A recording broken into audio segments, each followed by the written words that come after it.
Washington ডিসির Hilton hotel, যেখানে মার্কিন রাজনীতির প্রভাবশালী ব্যক্তিরা বসেছিলেন ডিনার করতে, সেখানে মুহূর্তের মধ্যে নরক নেমে এলো।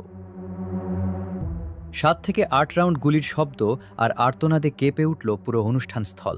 প্রশ্ন উঠেছে, ডোনাল্ড ট্রাম্প কি আসলেই নিরাপদ? 2024 সালের সেই রক্তক্ষয়ী স্মৃতি আবার ফিরে এলো 2026 সালের 26শে এপ্রিল রাতে। কিন্তু এই হামলার নেপথ্যে কারা? এটি কি কোনো বিচ্ছিন্ন ঘটনা, নাকি ট্রাম্পকে চিরতরে সরিয়ে দেওয়ার কোনো সুগভীর পরিকল্পনা? আজকের ভিডিওতে আমরা উন্মোচন করব এই হামলার পেছনের অজানা সব দিক। রাত তখন 8:30। হোয়াইট হাউস করেসপন্ডেন্টস ডিনারের আনন্দ তখন তুঙ্গে। হঠাৎ বিকট শব্দে ভেঙে চুরমার হয়ে গেল পরিবেশ। সাংবাদিকরা ডিনার টেবিলের নিচে আশ্রয় নিলেন। বিবিসির সাংবাদিকরা বলছেন, তারা 5 মিনিট মৃত্যুর খুব কাছ থেকে ঘুরে এসেছেন। মঞ্চে বসা ট্রাম্পকে যখন সিক্রেট সার্ভিস দ্রুত সরিয়ে নিচ্ছে, তখন সবার মনে একটাই প্রশ্ন, বন্দুকধারী কি তবে খুব কাছেই ছিল? জানা গেছে, মেটাল ডিটেক্টর থাকা সত্ত্বেও এক ব্যক্তি বন্দুক নিয়ে ভেতরে ঢুকে পড়েছিল। মার্কিন নিরাপত্তার এই বিশাল গলদ কি আসলে ইচ্ছাকৃত?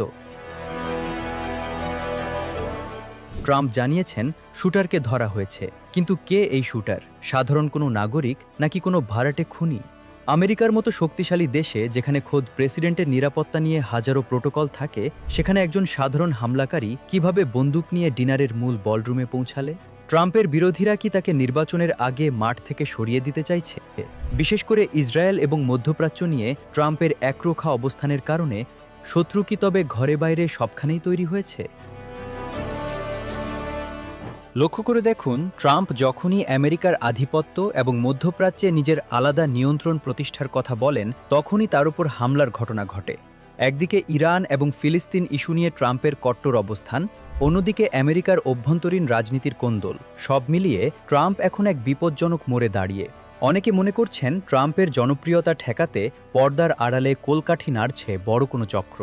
এই হামলা কি আসলে ট্রাম্পকে ভয় দেখানোর জন্য, নাকি তাকে দুনিয়া থেকে সরিয়ে দেওয়ার শেষ চেষ্টা? ট্রাম্প এখন নিরাপদ আছেন ঠিকই, কিন্তু আমেরিকার রাজনীতি আর আগের মতো নেই। এই হামলার রেশ বহু দূর গড়াবে। আপনাদের কি মনে হয়, আমেরিকার গোয়েন্দা সংস্থাগুলো কি আসলেই অপদার্থ, নাকি তারা জেনে শুনেই এই সুযোগ করে দিয়েছে?